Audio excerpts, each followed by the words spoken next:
یہاں رضی اللہ تعالی عنہ ہے میرے نسخے میں، آپ کے نسخے میں کیا لکھا ہوا ہے؟ ہاں، بعض لوگ، ہمارے بعض لوگوں نے اس پہ اعتراض بھی کیا ہے کہ جی رضی اللہ تعالی عنہ تو صحابہ کے ساتھ ہونا چاہیے۔ تو دیکھیں، رضی اللہ تعالی عنہ ایک دعائیہ کلمہ ہے، اللہ ان سے راضی ہو جائے، تو بطور دعائیہ کلمہ یہ کسی کے ساتھ بھی لکھا جا سکتا ہے۔ والسابقون الاولون من المہاجرین والانصار والذین اتبعوہم بإحسان رضی اللہ عنہم ورضوا عنہ، جو ان کی درست طریقے سے اتباع کرنے والے اللہ ان سے بھی راضی ہے، جو ہے نا۔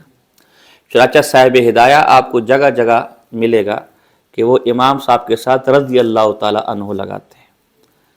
ہم نے ایک استاد صاحب سے جن سے ہدایت پڑھی، تو ظاہر ہم بھی طالب علم تھے آپ کی طرح، زیادہ مطالعہ ہمارا بھی نہیں تھا، تو ایسے جب رضی اللہ تعالی عنہ آتا تھا تو ہمارے استاد صاحب کہتے تھے ارے صاحب ہدایت کوئی بریلی ٹائپ آدمی معلوم ہوتا ہے کہ یہ امتیوں کے ساتھ رضی اللہ تعالیٰ عنہ لگاتا ہے، یہ تو اہل بدع کا شیوا ہے جو ہے نا، تو بریل ٹائپ آدمی نہیں ہے۔ خدا کے بندو، وہ حنفیوں کا بہت بڑا فقیہ ہے، اگر وہ بریلی رہ گیا تو پیچھے ہم اور آپ کے پھر دیوبندی ہے جو ہے نا، اور ہم اور آپ کے سنی ہے۔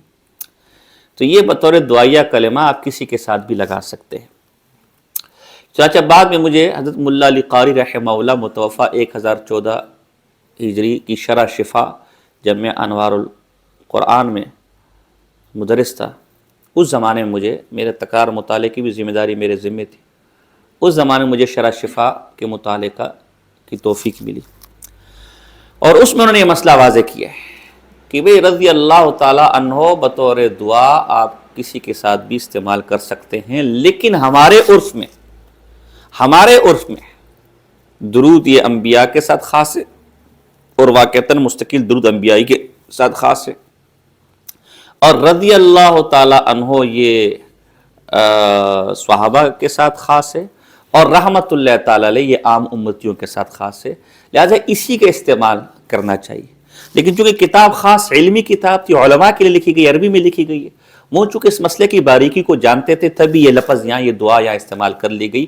عوام چونکہ کل انام ہے، ان کے بارے میں احتیاط کی جائے، یا کم سے کم ان کو مسئلہ بتا دیا جائے۔ یہاں سے اب ایک اور مسئلہ بھی ذرا سمجھے۔ ایک ہے اسلام سے خارج ہونا، اسلام سے جو آدمی خارج ہو گیا وہ کافر ہے، نہ اس کی جنازہ ہے، نہ اس کا کفن دفن ہے، نہ اس کے دعا استغفار ہے۔ اور ایک ہے اہل سنت سے خارج ہونا۔ اہل سنت سے خارج گمراہ ہے، بدعتی ہے، لیکن کافر نہیں۔ کیا مطلب؟ جنازے کا بھی حقدار ہے، جنازہ بھی اس کا پڑھا جائے گا، اگرچہ نیک لوگ اس کا جنازہ نہ پڑھے، اور بدعتی ہونے کے ناطے یہ جہنم میں بھی جائے گا۔ اللہ کی مشیت پر ہے، چاہے تو معاف بھی کر دیں، لیکن ضابطہ قاعدہ یہ کہ یہ جہنم جائے گا۔ اور جتنے بھی ہزاروں کروڑوں جو بھی سال ہے، واللہ علم، اللہ بہتر جانتے ہیں، اس کے بعد یہ بالآخر اللہ کی مشیت اور اللہ کے ارادے سے یہ جنت بھی جائے گا، کیونکہ ظاہر ہے اہل سنت سے خارج ہے، اسلام سے تو خارج ہے، اور ہر مومن کے لیے جنت ہے۔ اب ہمارے بعض کتابوں میں بعض اہل باطل کے ساتھ رحمت اللہ تعالی علیہ ہے، اور اس کو لے کر آج بھی یہ جو نام نہاد اپنوں کو کاٹتے ہیں، اور جو ان کو کاٹتے ہیں ان کو چومتے ہیں جو ہے نا، تو وہ کہتے ہیں جی وہ فلاں دیکھو باطل تھا، اس کے ساتھ رحمت اللہ علیہ لکھا ہوا ہے، فلاں تھا، تو اگر ہم نے مولانا احمد رضا خان صاحب فلاں فلاں کہہ دیا، یا مولانا مودودی صاحب رحمت اللہ تعالیٰ علیہ کہہ دیا، تو کون سا آسمان گر گیا؟ کوئی کافر تو نہیں تھے نا؟ اور جب کافر نہیں تھے تو ظاہر ہے اللہ کی رحمت کے سزاوار تو ہیں، اللہ کی رحمت کے، بلکہ اللہ کی رحمت کے زیادہ سزاوار یہ لوگ ہیں۔ ہم تو ویسے بھی سنی ہیں، جنتی ہیں، یہ جہنم میں جائیں گے نا، تو یہ تو زیادہ رحمت کے سزاوار ہے۔ تو وہی بات کہ بالکل اس پس منظر میں اور اسلام کے وسیع مفہوم کے پس منظر میں بالکل وہ تو پرویز مشرف ہی رحمت اللہ تعالیٰ علیہ، بلکہ ہم اور آپ سے زیادہ رحمت اللہ تعالیٰ علیہ، لیکن جو ظلم اس نے کی ہم نے نہیں کیے، ہم سے زیادہ وہ رحمت اللہ تعالیٰ علیہ کا قائل ہے، لیکن کوئی بھی پرویز مشرف کے ساتھ رحمت اللہ تعالیٰ علیہ نہیں لگاتا۔ کیوں؟ ایک تو اظہار نفرت کے لیے، رحمت اللہ تعالی علیہ علامت محبت ہے ہمارے عرف میں۔ اور نمبر 2، رحمت اللہ تعالی علیہ کا کلمہ یا دعائیہ کلمہ یا دعائیہ جملہ ہمارے ہاں بزرگوں کے لیے استعمال کیا جاتا ہے۔ ایک آدمی کوئی بزرگ ہو، کوئی بہت بڑا ولی اللہ ہو، تو آپ کہتے ہیں فلاں رحمت اللہ تعالی علیہ۔ آپ اپنے والدین کو دیکھ لیں جو فوت ہو گئے، یا رشتہ داروں کو دیکھ لیں جو فوت ہو گئے، کیا وہ رحمت اللہ تعالی علیہ کا استحقاق نہیں رکھتے؟ لیکن آپ نے بہت کم ان کے ساتھ رحمت اللہ تعالی علیہ استعمال کیا ہوگا۔ زیادہ سے زیادہ والد صاحب مرحوم یہ فرماتے ہیں، بہت کم۔ عالم ہوں گے تو الگ بات ہے رحمت اللہ تعالی علیہ، لیکن عامی وہ بھی نہیں کرے گا۔ ہاں جب کسی بزرگ کا نام آئے گا تو فلاں بزرگ رحمت اللہ تعالی علیہ یہ فرماتے ہیں۔ ہمارے عرف میں رحمت اللہ تعالی علیہ اب یہ بزرگوں کے لیے استعمال ہوتا ہے۔ اس لیے اگر آپ باطل کے ساتھ رحمت اللہ تعالی علیہ لگائیں گے تو لوگ اس کو بزرگ سمجھیں گے، لوگ اس کی بزرگی کے قائل ہوں گے۔ یہی وجہ ہے کہ ہماری جن بعض کتابوں میں مولانا احمد رضا خان صاحب کے ساتھ رحمت اللہ تعالی علیہ لگا ہوا ہے، یہ الگ بحث ہے کہ آیا وہ کاتب کی غلطی ہے یا کچھ اور، وہ الگ بحث ہے، لیکن لگا ہوا ہے۔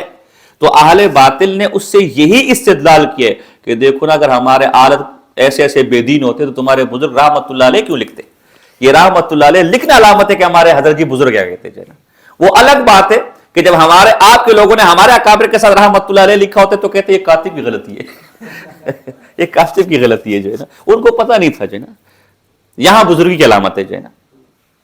چنانچہ ہماری ایک کتاب میں ایک باطل کے امام کے ساتھ یہی لکھا ہوا تھا، اور جن کی کتاب میں لکھو تو بہت سخت کٹر سنی تھے، نام میں نہیں لوں گا، جنہوں نے کتاب شائع کی تبھی بھی حیات ہے۔ میں نے ان سے رابطہ کر کے یہی کہا کہ جی حضرت جی کا مزاج یہ نہیں تھا، یہ جو آپ نے ان کی کتاب میں رحمت اللہ تعالی لکھ دیا یہ تو ان کا مزاج نہیں تھا، آپ نے ایسا کیوں کیا؟ انہوں نے کہا جی مولانا جیسے بھی تھے تو مسلمان ہی نا، آپ کے بارے میں کتاب تھے تو مسلمان ہی، تو اگر رحمت اللہ تعالی علیہ لکھ دیا تو کیا ہو گیا؟ تو پھر جب میں نے یہ توجیہ پیش کی تو کہا ہاں بالکل آپ کی توجیہ معقول ہے، اس طرح میرا ذہن نہیں گیا، لوگ تو واقعتاً ان کو عامی بزرگ سمجھیں گے، اور بہت سے لوگ اسی رحمت اللہ علیہ کو پکڑ کے ان کی بزرگی پہ استدلال کریں گے۔ تو اس لیے باطل کے ساتھ رحمت اللہ تعالی علیہ اگرچہ بالفرض وہ اللہ کی رحمت کا سزاوار ہی کیوں نہ ہو، لیکن ہمارے عرف میں چونکہ اب یہ کلمات ایک خاص پس منظر میں استعمال ہوتے ہیں، تو کسی باطل کے ساتھ رحمت اللہ تعالی علیہ کا استعمال کرنا درست یہ تب ہے جب اس کا مرنا اسلام پر ہو۔ اگر مرنا کفر ہے پھر تو کوئی بات ہی اس کے اندر ہے، بلکہ الٹا اس کے لیے رحمت اللہ علیہ استعمال کرنا، یہ جانتے ہو کہ کافر ہے، رحمت اللہ علیہ استعمال کرنا خود ایک مستقل کفر ہے کہتے ہیں، اللہ نے معاف فرمائے۔ تو یہ آپ کو سمجھ آئی بات ذرا؟ فی الفروع ومتبعون للامام الہمام